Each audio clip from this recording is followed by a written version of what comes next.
Oh Allah the Almighty, Allahu Allah, protect me and نحمدہ نصلی علی رسولہ الکریم. الحمدللہ آج ہم نے سوا پارہ پڑھا.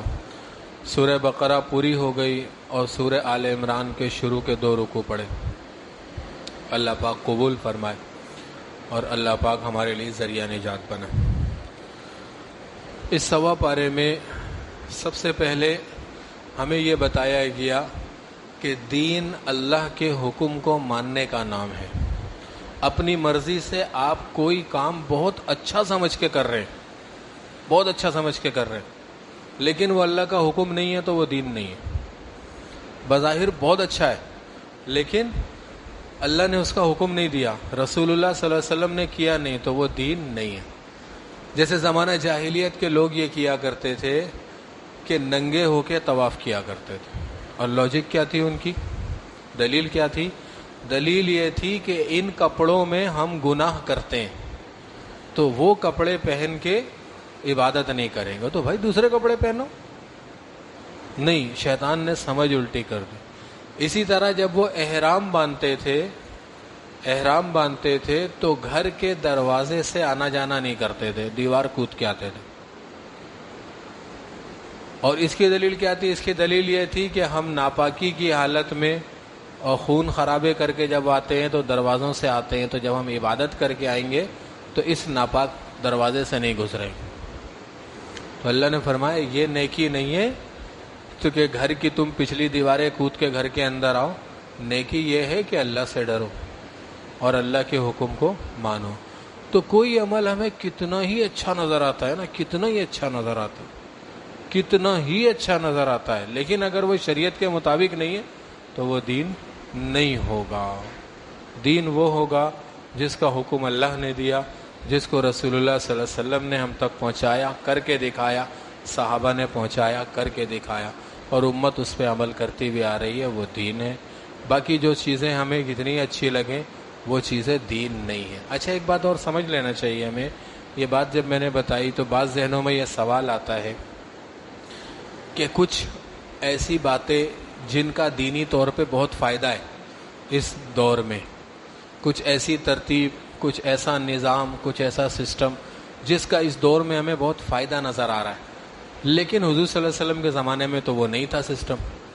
جیسے مدارس کا نظام ہے, جیسے مدرسے کھلے ہوئے, تو اس ترتیب سے مدرسے تو نہیں تھے. اور اسی طرح جو ہے ہم دیکھتے ہیں جیسے کہ بزرگان دین بیٹھے ہوئے ہیں خانقاہوں میں, خانقاہ کی محنت ہو رہی ہے, دعوت و تبلیغ کی محنت ہو رہی. تو اس طرح کی محنتوں کو پھر ذہن میں یہ سوال آتا ہے کہ یہ حضور صلی اللہ علیہ وسلم کے زمانے سے اس کی کیا مناسبت ہے. تو ہم ان محنتوں کو دین میں معاون سمجھتے ہیں, دین نہیں سمجھتے. دین تو وہ ہے جو وجود میں آئے گا اس کے بعد. ایک شخص تبلیغ میں لگا, نماز پڑھنا شروع کر دی, اب یہ نماز دین ہے, نماز دین ہے. اس نے سچ بولنا شروع کر دیا, یہ سچ بولنا دین ہے. اس نے جھوٹ چھوڑ دیا, یہ جھوٹ چھوڑ دینا دین ہے. تو یہ دین میں معاون اور مددگار ہیں. اسی طرح مدارس دینیہ میں بچوں کو بٹھانا, پڑھانا, اس کے بعد جو نتیجہ نکل رہا ہے وہ قرآن کی تعلیم ہے, وہ دین ہے. تو یہ چیزیں دین میں معاون اور مددگار ہیں. اور جو چیز دین میں معاون اور مددگار ہو اس پہ بھی وہی اجر ملے گا جو دین کے حکم پہ عمل کرنے کا اجر ملے گا. جیسے آسان لفظوں میں آپ یہ سمجھ لیں کہ صاف لباس پہننا نماز کے لیے, میلے لباس میں بھی نماز ہو جائے گی, پاک ہونا چاہیے, پاک ہونا چاہیے, نماز ہو جائے گی, لیکن نماز کے لیے صاف لباس پہن کے آ رہے ہیں. تو اب اس صاف لباس کے پہننے سے یہ ہے کہ ہم اللہ کے گھر میں جا رہے ہیں, اللہ کے گھر کا ماحول ہے, میرے کپڑوں کی بدبو سے نمازیوں کو تکلیف نہ ہو, میرے کپڑوں کے میل سے مسجد کے قالین کو میلا نہ ہو جائے. ان سوچوں کی وجہ سے میں نے لباس تبدیل کر لیا. تو یہ جذبہ چونکہ ایک اچھے نتیجے کی طرف لے کے جا رہا ہے, تو یہ جذبہ دین ہے. تو اس لیے جو ہے فرمایا کہ دین یہ نہیں ہے کہ تم گھروں کو کود پھاند کے آؤ, دین یہ ہے کہ اللہ کے حکم کو مانو اور اللہ رب العزت کے حکم کے مطابق عمل کرو یہ دین۔ آگے جو ہے وہ اللہ رب العزت نے ایک قوم کا واقعہ بیان فرمایا۔ بنی اسرائیل کی ایک قوم تھی اور یہ قوم، اس پر حضرت حزقیل علیہ السلام کو بھیجا گیا تھا۔ یہ قوم شمالی روم کی طرف رہا کرتی تھی، شمالی روم کی طرف، جس کو ہم اس وقت نارتھ یورپ کہہ لیں، اس طرف رہا کرتی تھی۔ حضرت حزقیل علیہ السلام کو بھیجا گیا۔ ان کا علاقہ پہاڑی تھا اور جنگلات سے بھرا ہوا علاقہ تھا۔ ان علاقوں میں ٹھنڈ زیادہ پڑتی ہے، ٹھنڈ سے پیدا ہونے والی بیماریاں ان علاقوں میں عام ہوتی ہیں، جیسے طاعون وغیرہ۔ طاعون گرم علاقوں میں نہیں پھیلتا، طاعون اکثر ٹھنڈے علاقوں میں پھیلتا ہے۔ تو ان کے نبی حضرت حزقیل علیہ السلام نے ان کے اوپر محنت کی، یہ لوگ راہ راست پہ آ گئے، دینداری کی زندگی گزارنے لگے۔ تو ان کے احکامات میں سے ایک حکم یہ تھا کہ اگر وبا پھیل جائے تو جگہ چھوڑ کے بھاگنا نہیں۔ یہ ہمیں بھی یہی حکم ہے، کہیں وبا پھیل جائے تو وہ جگہ چھوڑ کے جانا نہیں، کیونکہ موت سے بھاگ نہیں سکتے، موت سے بھاگ نہیں سکتے، تو اس لیے کہیں وبا پھیل جائے تو جانا نہیں۔ تو ان کے نبی کو اللہ رب العزت نے جب اس بستی میں کام پورا ہو گیا تو ان کے نبی کو اللہ پاک نے دوسری بستی میں بھیج دیا۔ جب دوسری بستی میں بھیج دیا، نبی علیہ السلام کا وجود رحمت ہوتا ہے۔ حضور صلی اللہ علیہ وسلم جب تک مکے میں تھے مکے والوں پہ عذاب نہیں آیا تھا۔ جب مکے سے نکل کے مدینے چلے گئے تو پھر مکے والوں کے اوپر جو ہے سزائیں اور عذاب آنا شروع ہوئے۔ تو نبی علیہ السلام کا وجود رحمت ہوتا ہے۔ جب نبی علیہ السلام ان کی بستی سے نکل کے گئے، ان کے اوپر طاعون آ گیا، طاعون کی وبا آ گئی، اور یہ 7 لاکھ افراد تھے، 7 لاکھ افراد تھے۔ تو یہ بڑے گھبرا گئے اور انہوں نے اپنا سامان وامان باندھا اور ہجرت کے لیے تیاری کی۔ تو ان کے قوم کے بڑوں نے، سمجھدار لوگوں نے سمجھایا کہ دیکھو اللہ کے نبی نے کہا تھا کہ وبا پھیل جائے تو بھاگنا نہیں، کہ نہیں یہاں سے ہم بھاگ جائیں گے بچ جائیں گے، تو موت سے تو نہیں بچ سکتے۔ تو یہ سارا قبیلہ قوم ہجرت کر کے نکل پڑے اور پیچھے 300 آدمی رہ گئے جو کہ اس بستی کو چھوڑ کے نہیں گئے۔ تو یہ لوگ جب ہجرت کر کے بستی سے باہر جنگل میں پہنچے ہیں اور رات کو انہوں نے پڑاؤ ڈالا، رات کے وقت اللہ کی طرف سے ان کے اوپر حکم آیا اور سب کے سب سوتے سوتے مر گئے، سوتے سوتے یہ سب کے سب مر گئے۔ اب ان کی بستی کے جو 300 لوگ تھے، ان لوگوں نے یہ سوچا کہ وہ اگلے پڑاؤ پہ ہوں گے تو ہم جا کے انہیں سمجھاتے ہیں اور ان کو واپس لے کے آتے ہیں، اتنا بڑا شہر، اتنی بڑی بستی چھوڑ کے تم لوگ چلے گئے۔ تو جب یہ وہاں پہنچے تو دیکھا لاشیں، اور لاکھوں کی تعداد میں لاشیں، اور اتنی لاشیں ہیں کہ ان کی تدفین ممکن نہیں ہے۔ تو ان لوگوں نے یہ کیا کہ جھاڑیوں سے اور کھجوروں کی چھال سے ان لاشوں کو ایک جگہ جمع کر کے ان کے گرد باڑ لگا دی، اور باڑ لگانے کے بعد جو ہے گویا کہ وہ گھیر دیا کہ تاکہ جنگلی جانور وغیرہ ان کی لاشوں کو بے حرمتی نہ کرے، خراب نہ کرے، گویا کہ ایک کھلی قبر میں ان کو دفن کر دیا۔ اللہ کے نبی حزقیل علیہ السلام کو اللہ نے وحی کے ذریعے بتایا کہ تمہاری قوم کے ساتھ یہ ہوا۔ ان کو بڑا دکھ ہوا، بڑا افسوس ہوا، یہ واپس آئے۔ تو 8 دن گزر چکے تھے انہیں مرے ہوئے، اور 8 دنوں میں جو عمل لاشوں کے ساتھ ڈیکمپوزیشن کا ہوتا ہے، گلنے سڑنے کا، وہ شروع ہو چکا تھا۔ اللہ کے نبی آئے اور اللہ سے، اب ان کا قبیلہ تھا، ان کی قوم تھی، ان کے گھرانے والے تھے، تو بڑے افسوس ہوا کہ اللہ پاک تو آخرت میں بھی انہیں زندہ کرے گا، تو اگر چاہے تو بھی دوبارہ زندہ کر دے۔ اللہ نے ان کی اس دعا کو قبول کیا اور یہ 7 لاکھ افراد کو دوبارہ سے زندہ کر دیا۔ یہ سب زندہ ہوئے اور ان کے جسموں کا جو حصہ گل سڑ گیا تھا وہ بھی صحیح ہو گیا، اور پھر یہ اپنی بستیوں میں واپس آ گئے۔ اور ایک نشانی ان کے اندر یہ رہ گئی کہ جیسے سڑی ہوئی لاش کی بدبو ہوتی ہے وہ ان کے جسم سے آتی تھی، سڑی ہوئی لاش کی جو بو ہوتی ہے وہ ان کے جسم سے آتی تھی۔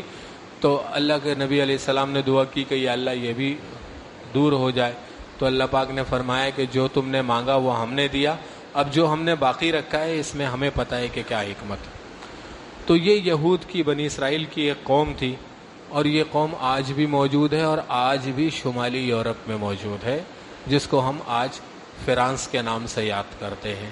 اور فرانس میں یہ قوم موجود ہے بنی اسرائیل کی، اور یہ عیسائیوں کا وہ فرقہ ہے جو کہ عیسائیت سے منحرف ہے، عیسائیت سے منحرف ہے، آزاد زندگی گزارنا چاہتا ہے، اور ان کے جسموں سے ان کی نسلیں گزر گئیں، ان کے جسموں سے آج تک ویسی بو آتی ہے۔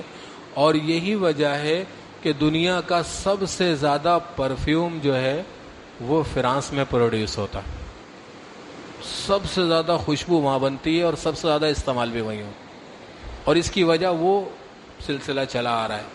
تو اللہ نے اپنے جناب نبی کریم صلی اللہ علیہ وسلم کے اوپر ان کے حالات احوال اتار کے ہمیں بتایا کہ اللہ پاک چاہے تو ہر چیز پر قادر ہے۔ حضور صلی اللہ علیہ وسلم تو امی تھے، دنیا میں سے تو کسی سے پڑھے نہیں تھے، تو یہ باتیں حضور صلی اللہ علیہ وسلم کو پتہ چلی، تو یہ وحی کے ذریعے پتہ چلی، تو اس واقعے کا نازل ہونا بھی حضور صلی اللہ علیہ وسلم کے نبوت کے دلائل میں سے۔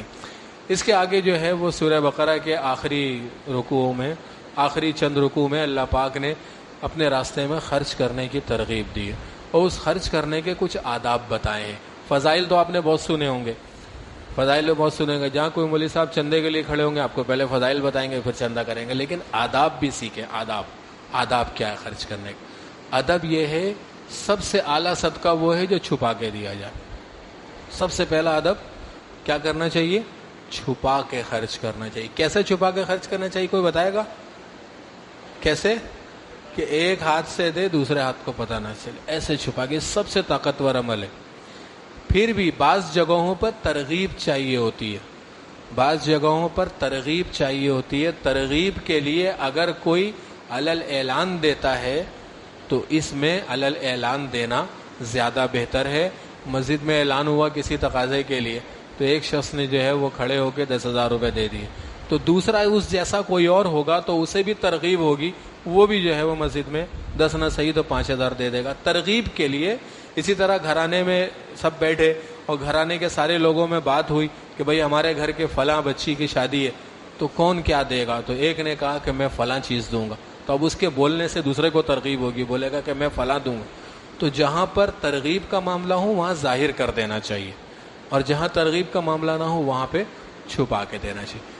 دینے کے بعد احسان جتانا اس سے بہتر ہے کہ نہ دیا جائے۔ یہ اللہ نے فرمایا کہ دینے کے بعد احسان جتاؤ، اس سے بہتر ہے کہ تم جس کو دے رہے ہو اس کے لیے صرف دعا کر دو بس۔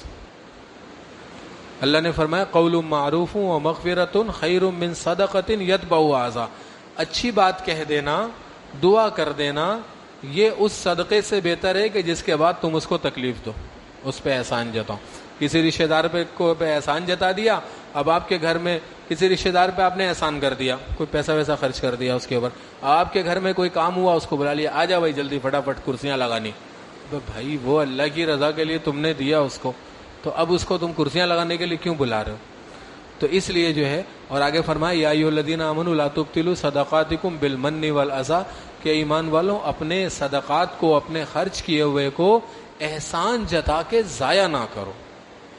احسان دیا بھی، خرچ بھی کیا، مال بھی کیا، احسان جتا لیا، اجر بھی چلا گیا، ختم ہو گیا۔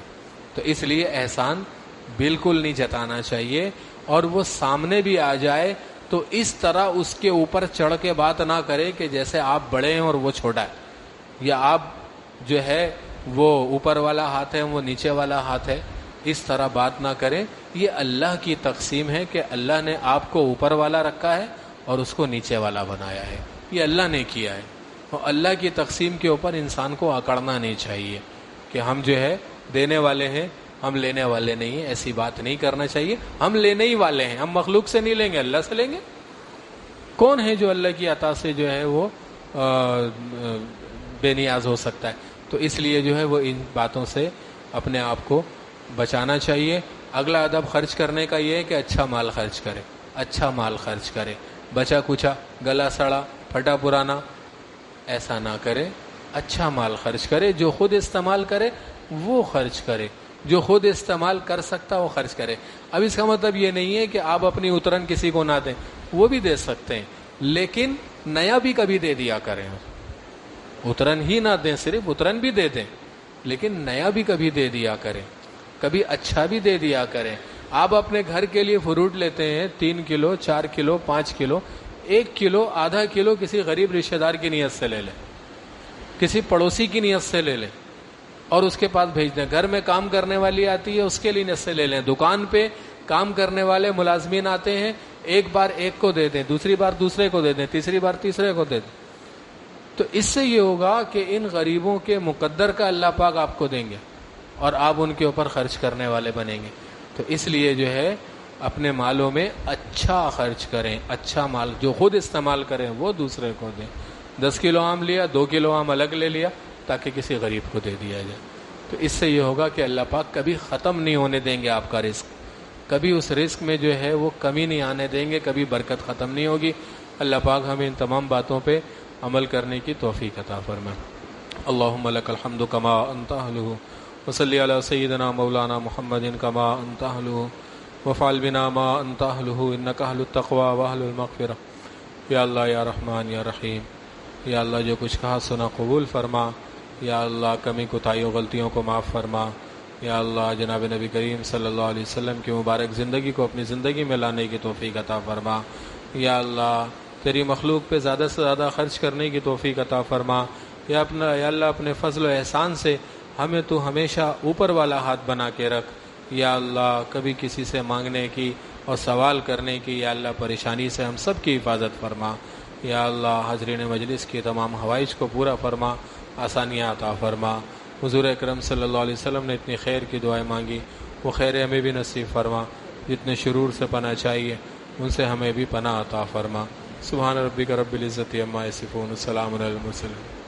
وہ ساتھی تشریف رکھے بھائی, اکرام کا بندوبست کیا ہے, بیٹھے ساتھی, بیٹھ جائیں بیٹھ جائیں بیٹھ جائیں ساتھی,